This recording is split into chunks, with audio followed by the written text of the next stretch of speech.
time I talk about my favorite BMWs, I often refer to them by their internal chassis codes. For example, my favorite M3 ever is called the E92, and my all-time favorite BMW is the E39 M5. And while BMW fans will surely know what the hell I'm talking about, there's quite a few people who look at me like I'm some kind of a robot spitting out random numbers. So let's try and explain what these codes are all about. Now, each BMW car at the beginning of the development cycle will receive a chassis code, just like the ones I mentioned beforehand.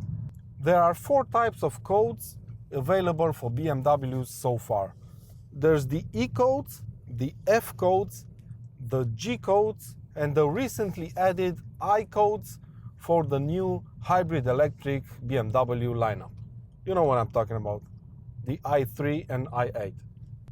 Now, historically, each BMW had an E chassis code, which stands for Entwicklung, which is German for development.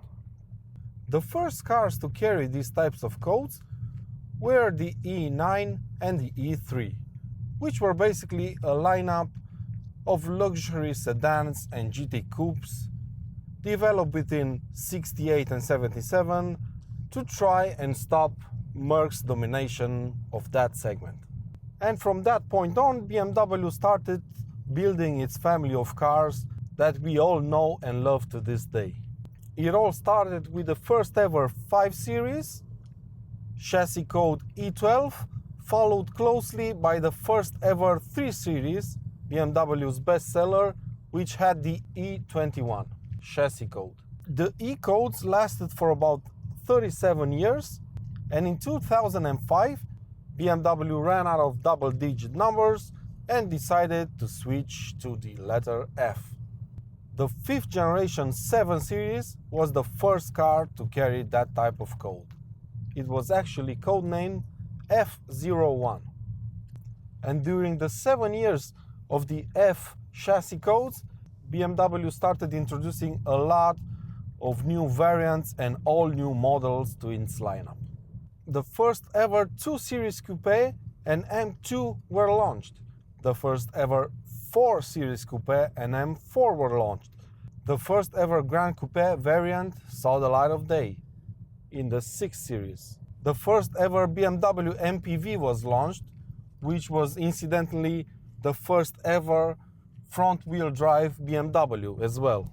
So let's try and erase that from our memory. And the first ever GT cars BMW ever made.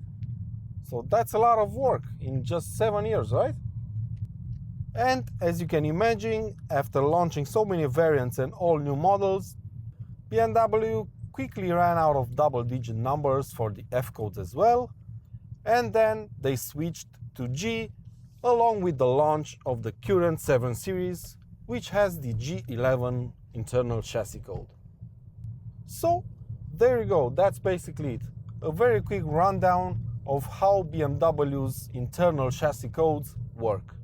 1 letter, 2 numbers. Simple, isn't it? But before I end, let me give you 2 interesting facts about BMW's chassis codes. Now, some of you might have noticed there's quite a gap between these numbers. Take for example the gap between the first 5 Series and the first 3 Series ever, E12 to E21. Now, there's no official reason why these gaps exist, but the most likely explanations are the fact that either those gaps are development mules for some cars or all new models that will probably never see the light of day. The other interesting fact is that a BMW chassis code can also give you a brief insight on the actual development timeline of that model and the car it's based on. Let's take the new 5 Series for example. This has the G30 chassis code attached to it, and the future M5, which is supposed to be based on the current 5 Series, has the F90 chassis code. So what does that tell us? Well, if we take into account the rumors and semi-official information we already have, which points to the fact that the new M5 will most likely use the 30-year anniversary M5's engine as a base, we can safely assume that the new M5 will most likely be an evolution of the old one rather than a revolution. But yeah, that's basically it. I really hope you enjoyed this video from the new Explain series. If you did, make sure you give it a thumbs up and subscribe for more videos like this coming very soon. Talk to you soon, guys.